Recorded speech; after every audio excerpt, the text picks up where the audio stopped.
Okay, welcome everybody. Today is June 29th, and this is the weather update once again with Dr. Jeff Andresen, MSU State climatologist. And Jeff, we have gone from one extreme to the next, from moderate drought in many parts of this, at least in the southern lower part of the state, now to flooding everywhere. So we look forward to hearing your report this week.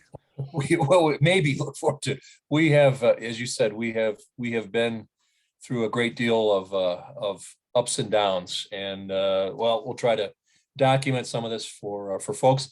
I wanted to start though with a figure submitted by an individual down in Cass County with all of the thunderstorms that have occurred, mostly across the southern part of the state, but it is a rotating wall cloud. That this one actually down in Cass County on Saturday afternoon. This one certainly ominous and very, very dangerous, but it fortunately in this case did not touch down.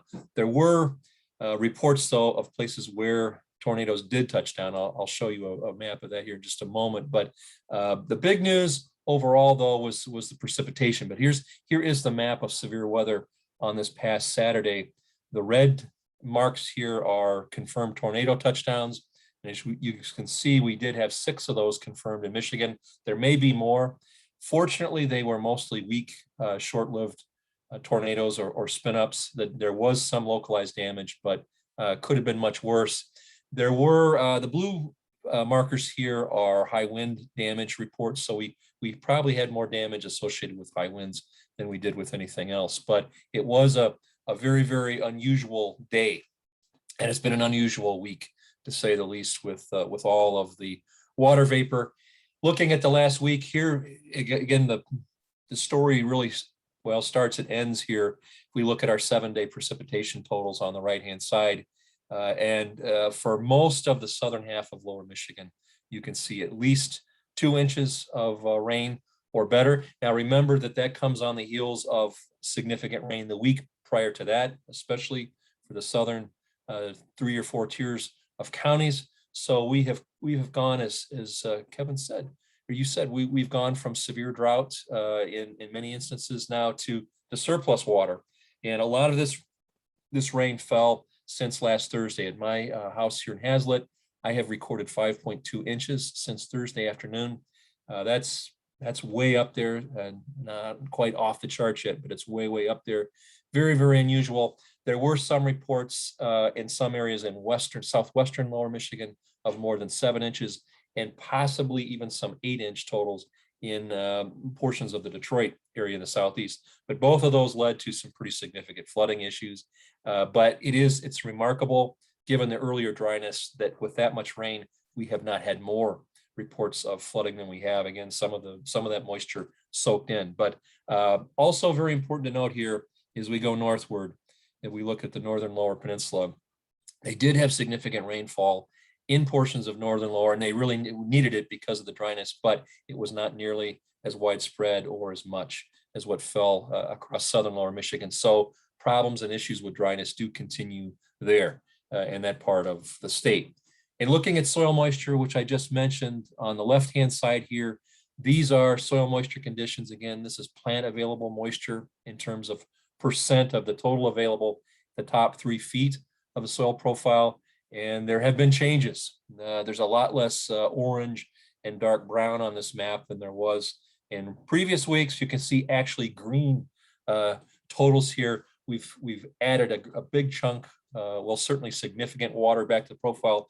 More importantly, on the right-hand side here, this is the same variable. So again, how much plant available or plant extractable moisture is in the top 3 feet, and how much has it changed in the last 2 weeks. So this is looking at midnight here overnight versus 2 weeks ago, and you can see lots of blues and a light blue color, at least 20% increase in this variable just in the last 2 weeks. So we've had a major replenishment, certainly significant replenishment.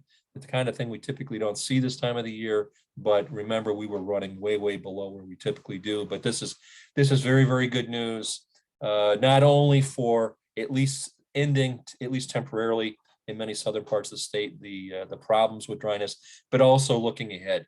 to put some of that water back. Again, when we see rainfall as heavily as it did here over the weekend, especially, sometimes a lot of that water after the top of the soil profile saturates, it runs off. It doesn't do anybody good. It does damage. We have leaching of materials, fertilizer, erosion, you name it, all sorts of problems with that. But because it was so dry, probably more of that water soaked in than would have been the case normally. Now, again, as we go northward into the northern lower, you can still see some tans and browns there, indicating once again that they still are losing ground, at least in terms of using moisture rather than adding it. And it's this time of the year, it's hard to add moisture given the water demands, because we are entering the highest potential evapotranspiration rates climatologically. That typically takes place in July and August, and we're into that time of the year when we do expect water needs to be very, very high.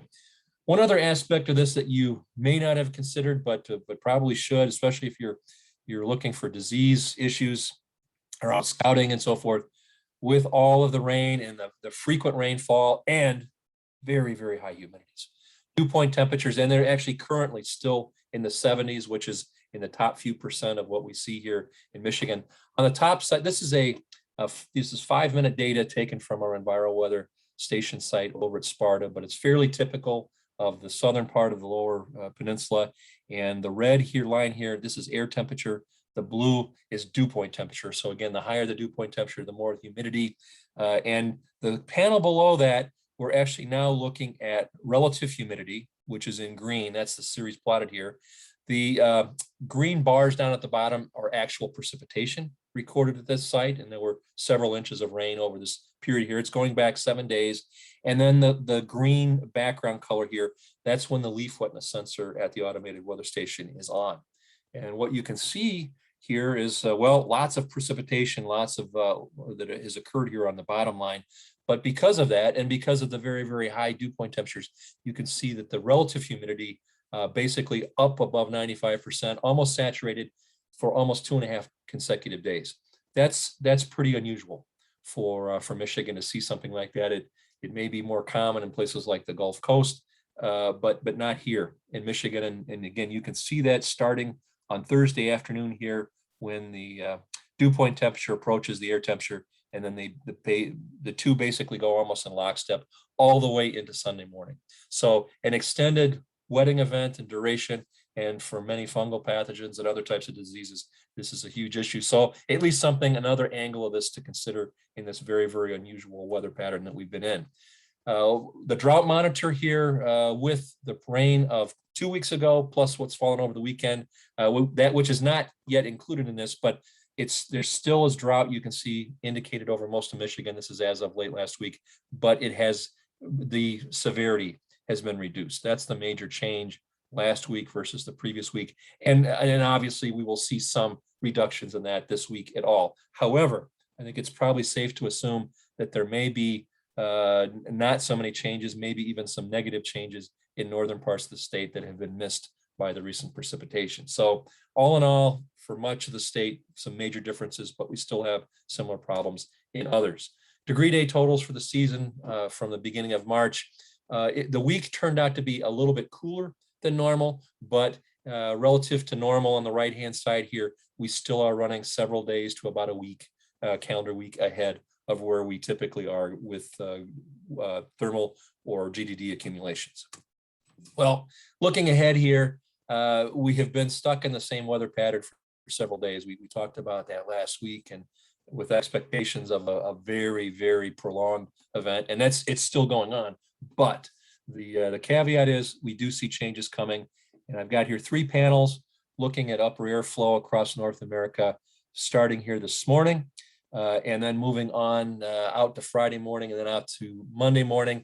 And if you look at these, we start with the current one, and there are 2 very, very unusually strong features on this map for summer, let alone late June. But one is this upper air ridge over the western part of the country.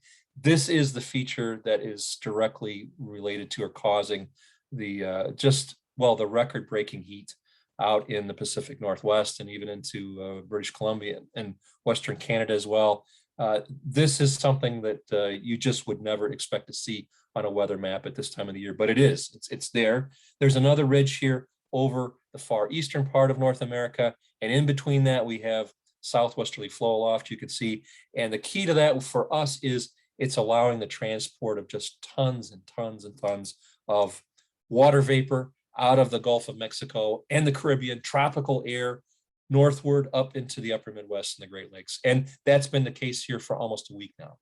And again, I guess the bottom line is here, we are looking at some changes. By Friday morning, note that we expect the formation of a trough across the Great Lakes. So we have some significant changes not too far away, gradually. And what my wife was asking the question here just last night, we saw the headlines about all-time new records for heat, including 113 or one, I think it was 117 in Portland. The numbers are just incredible. Portland and in Seattle, places that it's really physically difficult to get degrees. Not only are they above 100, they shattered their all-time records. 3 days in Seattle above 100. That's also almost impossible to do. I also saw another record, 118 Fahrenheit for a site in Canada. That's the warmest temperature ever recorded in Canada in history. So just across the border in British Columbia, same problems. And my wife asked, well, is that going to influence us? What you can see is, and the answer is maybe a little bit. If you look here by Friday morning, you can see the ridge is shifting to the east, but it's also in the process of de-amplifying, which is very important in terms of the intensity. And also at the same time, again, late in the week, we have this trough here. So at least temporarily, we're going to get some airflow out of the north and northwest, and some cooler, drier air moves in. And that's what we're looking at here by the end of the week and into the upcoming holiday weekend. And then by next Monday, note here, what's happened, we've flattened out. We've taken away some of the big features here, certainly some of the amplitude of this.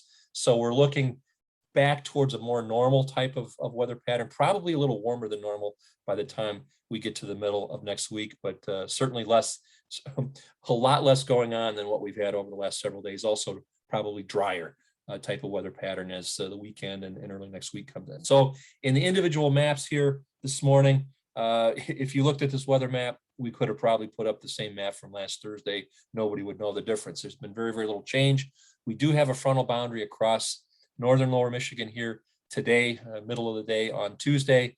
And to the south of that is more of that warm, soupy, tropical air, dew points up in the low 70s, much above what they should be, but nothing is moving very fast. Oh, note also here, today and tomorrow will generally be the last days that we'll see a significant chances for precip, but especially today, and especially for the northern parts of the state that have been missed by much of the recent rainfall. Today will be the best chance that you'll see significant rainfall. And we'll see the greatest chance or greatest threat of rainfall today by the mid-afternoon, continuing into the late afternoon and into the early evening, but the showers probably will continue off and on through much of the night as well, but it will be a diurnal type of thing. Another chance for showers tomorrow, but less coverage and less in the terms of precip than we've had. Here's the map. You can also see now for the first time by tomorrow morning, note that there are a couple of cool fronts on here, marking the movement of some of that cooler air north of the border in Canada, moving southward into Michigan. And finally here on Thursday morning, you can see the fronts have passed through. There's high pressure up here in over Hudson Bay in Ontario, and our winds are going to shift around to the north, and it's going to cool things down. It's not going to be really cool, certainly noticeably cooler and drier than it has been. So right now, expect another about 48 hours or so, maybe 60 hours with a threat of rain. The greatest threat will be today. It will not be, there will be some locally heavy totals, maybe an inch or so, but in general, we're talking about a quarter to maybe half an inch. And it's not going to be complete coverage across the state. Tomorrow and on Thursday, lingering showers are possible, but only scattered coverage, so much less. And then finally, by the time we get to late Thursday, that's when the drier air really filters in and sets the stage for an extended dry period through the holiday weekend, cooler, less humid, and into next week. So we probably won't see any significant precip after today, tomorrow, early Thursday, until the latter part of next week is the way it looks right now. Precipitation totals forecast through next Tuesday, you can see much less color on this map than what we were looking at last week. Some spots picking up a half an inch or greater, mainly southern and eastern portions of lower Michigan, but for other areas, generally less than half an inch. So another drier than normal week for central and northern portions of the state here, which will again lead back into this issue of long-term dryness in some spots. Potential evapotranspiration, which I mentioned, given cooler temperatures expected this weekend, we will be looking at high temperatures generally falling back from the 80s here today and even tomorrow a little bit back into the low and mid 70s by Saturday. Low temperatures will fall from the upper 50s and 60s back into the upper 40s to 50s by the weekend. So at least 10 degrees cooler by the weekend, and then a moderating trend warmer than that into next week. But given this and given mostly sunny skies here for the weekend, looking at PET rates generally between about 0.14 and 0.18 inches per day. So not too far away from the normals for this time of the year for the end of June and early July. In the medium term outlook, the upper air here looks a lot like what we saw in that 3-panel image a couple of images ago. Broad ridge over the middle of the country, troughs on each coast, but ultimately, and the models have been consistent with this, I think there's one strong take-home message. They all suggest ultimately that our mean temperatures will go back to warmer than normal levels some point in early July. I'm thinking right now probably towards the latter part of next week, and then continue there for a while.